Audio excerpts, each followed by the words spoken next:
Құрметті оқырман, Әңгіме ТВ арнасына қош келдіңіз. Әңгіме ТВ арнасына тіркеліп, лайк, комментария жазуыңызды сұраймын. Мен оңтүстік өңірінің шалғай ауылында өстім. Ауылдың тәрбиесін алған ұялшақ, биязы қыз едім. Мектеп қабырғасын бітіргеннен кейін менде арман қуып қалаға оқуға келдім. Жоғарғы оқуға түсе алмай, педагогикалық колледжге оқуға түстім. Оқуымды жақсы бағамен бітіріп, өзімнің туып өскен ауылыма келдім. Ауылдың көбіне мектебінде жұмысқа орналастым. Көп ұзамай ауылдың бір жігітінің көзіне түсіп, алып қашу құрбанына айналдым. Шынымды айтсам, мен күйеуімді үйіне алып барғанда бірақ көндім. Жолдасым асып бара жатқан сұлу емес еді. Сонымен қатар ол менен 13 жас үлкен болатын. Ол мені алып қашып үйіне барғаннан естігеннен ата-анам үлкен әпкемді жіберген еді. Әпкемді көріп жылап жібердім. Бас салып кетемге шықтым. Әпкем де менің өз еркіммен келмегенімді біліп алып кетпекші болды. Бірақ ауылдың ақ шашты әжелері табалдырыққа нан қойып, онымен қоса өздері де жатып алды. Үлкен кісінің тәрбиесін көргендіктен болар. Наннан атап кете алмадым. Сөйтіп барған жерде судайсың дегендей қала бердім. Содан не керек, 22 жасымда менің отбасылық жаңа өмірім басталды. Жолдасым екеуміз бірге тұра бастағанын кезден бастап, оның сыртқы келбетіне, ішкі жан дүниесіне мән беріп қарадым. Көлік апатына түскелі бері сол аяғын сылтып басады екен. Оған да көндік. Уақыт өте жолдасымның қызғаншақ әдетінің бар екенін байқадым. Болмашы нәрсеге қызғанып, қызыл кеңірдек болып айқайға басатынды шығарды. Кейде жұдырықпен ұрып жібереме деп те қорқатымын, бірақ ол қол көтермейтін. Мен оны осы үшін сыйлайтынмын. Мектептің жұмысы болғандықтан қағаз жұмысты өте көп болатын. Кейде мектептен кеш шығатын кездерім де көп болады. Қағаз асты болып жұмысқа айналып қалған кезде ол мені сағаттап күтіп тұратын. Жолдасы мені жұмыстан шығып үйіне кетіп қалама деп қатты қорқатын. Оның кейбір қылықтары бала секілді көрінетін. Сүймесем де тағдырым жазғанына көніп өмір сүре бердім. Әрине, айта берсең, сүймеген адамның теріс әрі ерсі қылықтары өте көп емес пе? Оның бәрін де инеге жүзіп дегендей тізбегін дұрыс болар. Қызықсыз өмірім алға қарай жылжи берді. Көкпен тіртілікпен арпалысып жүріп дүниеге 3 қыз алып келдім. Ендігі өмірімнің қызығы қыздарым болды. Солар үшін олардың әкелерін жақсы көруге тырыстым. Қыздарым үшін отбасымды сақтап келдім. Әйел адам сүймеген адаммен бірге өмір сүру алады екен. Бірақ әйел затының құлазыған көңілін көтеретін де, денсаулығын қалпына келтіріп жақсартатын да төсек қатынас екен.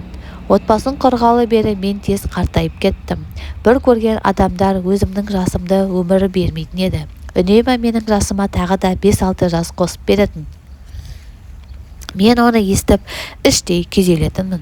Өзімді жөнге келтірмек болып айнаға қарап, бет терісін жақсартатын кремдерде жағатынмын. Бірақ ол әрекетім еш нәрседе өзгермеді. Менің мұндай күйге түскенімде себебім өзім жақсы білемін. Себебі отбасын құрғалы бері мен төсек ләззатын алған емеспін. Жолдасым төсек қатынасында өзіне керектін алады да менімен санаспайтын. 20 жылда біз тек бір позада ғана жұмыс жасап келдік. Ол маған мүмкіндік бермейтін. Оған неше түрлі фильмдерден көрген әрекеттерді айтсам, мүмкін сен соның бәрін біреумен жатып үйренген шығарсың деп миымды жейтін болды. Содан кейін құлағым тыныш болсын деп оймен еш нәрседе айтпайтын болдым. Міне қазір менің жолдасым 39-да, ал мен жолдасым болса 52-де. Әйел адам 40-қа жақсарады деген тап рас екен. Осы жаста өзім көрмеген төсектің ләззатын аңсайды екенсің. Ал жолдасым болса суық тіпті қатты ауырып 5 жылдай болды. Қазір екеуміз жыныстық қатынасқа түспейміз. Екеуміздің арамызда ондай қатынастың болмағанның салдары болар. Мен қатты қатайып кеттім. Сонымен қатар денсаулығымда сыр бере бастады. Бір күні дәрігерге бардым. Әйелдерді қабылдайтын дәрігерде ұзын сонар кезек. Өзімнің кезегімді күтіп отырмын. Бір кезде қасына көзіне от жалдыраған сұлу келіншек келіп отырды. Түріне қарасаңыз менен 5-6 жас кіші деп ойлайсыз. Екеуміз уақытты өткізу үшін әңгімеге кірістік. Ол сұлу келіншек маған апай деп әңгімесін айтып отыр. Шыдай алмай сіздің жасыңыз нешеде деп сұрадым. Ол маған оты жанарын қадап күлімдеп мен 47-демін деп айтты. Оның жүзіне аң-таң болып қарап қалсам керек. Ол маған түсінбей неге таңырап қарадың деп сұрады. Сонда мен ол кісіге қарап менің жасым 38-де дедім. Ол алғашында менің айтқан сөзіме сенбеді.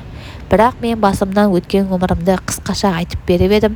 Сұлу апайым сәл жымиды да, әйел адамды жақсартатын да, тез қатайтатын да жыныстық қатынас. Сенің қазіргі күйзелісің маған таныс. Сенің денсаулығыңа өзіңе керек. Өзіңнен жас жігітпен жыныстық қатынасқа түскен кезде өмірдің не екенін түсінесің деп айтты. Әлгі әйелдің айтқан сөзі құлағымнан кетпей қойды.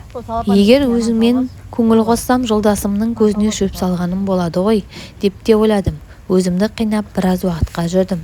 Бір күні құрбым туған күнін тойламақ болып, араласатын 4-5 қызды кафеге шақырды. Өзіміз ғана біраз көңіл көтердік. Басқосуымыз қызықты өтті. Шаршағанымызды басайық деп аздап шарап іштік. Би алаңына шығып биледік. Сол күні мен Азат есімді жігітпен таныстым. Ол менен 10 жас кіші еді. Ұзын бойлы, қара торы келген сүйкімді жігіт. Бір көргенде менің өзіне баурап алды.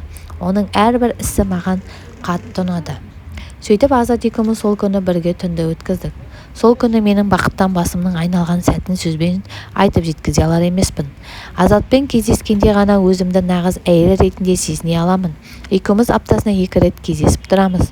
Жолдасы мен қыздарым менің жадырап, жасарып, жүзіме күлкі үйірілгенін көріп, мама әрдайым осылай жадырап жүріңізші деп айтады. Қыздарымнан бұл сөзді естіп іштей қуанып та қалдым. Әрине, жас жігітпен кездесіп жүрген әйел өзіне қатты қарайды екен. Сүйкімді жоғалтып алмас үшін қолымнан келгенінің бәрін де жасап бағамын. Төсек қатынасында оның айтқанын бәрін жасаймын. Азат екеуміздің бақытты күндеріміз уақытша екенін білемін. Бірақ біле тұра ол жігітпен бас тарта алмай келемін. Азатпен кездескелі бері 3 ай өтті. Осы аз уақыттың ішінде 7 келі салмақ тастадым. Имиджімді де өзгерттім, сонымен қатар денсаулығым да жақсарып келеді. Азаттан бір ұл босанып алсам деген арманым да бар. Ең болмаса біздің бірге өткізген бақытты сәттерімізден қалған естелік деп қарап жүрер едім. Егер менің жолдасым төсек қатынасында бос болмағанда мен мұндай әрекетке бармас едім. Мен де әйелмін, мен де ет пен сүйектен жаралған жанмын. Менің де бақытты болуыма құқым бар шығар сірә. Өмірде бақытымды таппасам да, жас жігітпен кездесіп қуанышқа кенелдім.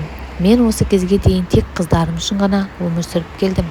Енді оларды қияға қондыру менің парызым. Төсек қатынасында дұрыс ләззат ала алмаған әйелдердің басым бөлігінің жатырында ісік болады екен. Менің де сондай дертке шалдықтым. Дәрінің аса қатты пайдасы тимегендіктен Сұлу апайдың айтқан әрекетіне көштім. Төсек қатынасының арқасында денсаулығымда түзеліп келеді. Мен жас жігітпен кездескеніме еш өкінбеймін. Өзімнен кейінгі жастарға төсек қатынасының адамға пайдасы көп екенін жеткізгім келеді. Мен секілді өзге біреумен емес, әрине Құдай қосқан қосаңызбен. Менің жүрек жарды әңгімемді оқыған оқырман қауым сөгетінде болар. Бәрі мені түсінсе, ал екіншісі түсінбес. Қазіргі басымнан кешіп жүрген қуанышымды да көрсе жақын жоқ. Менің сырласым тек осы каналға айтып болғаным болады.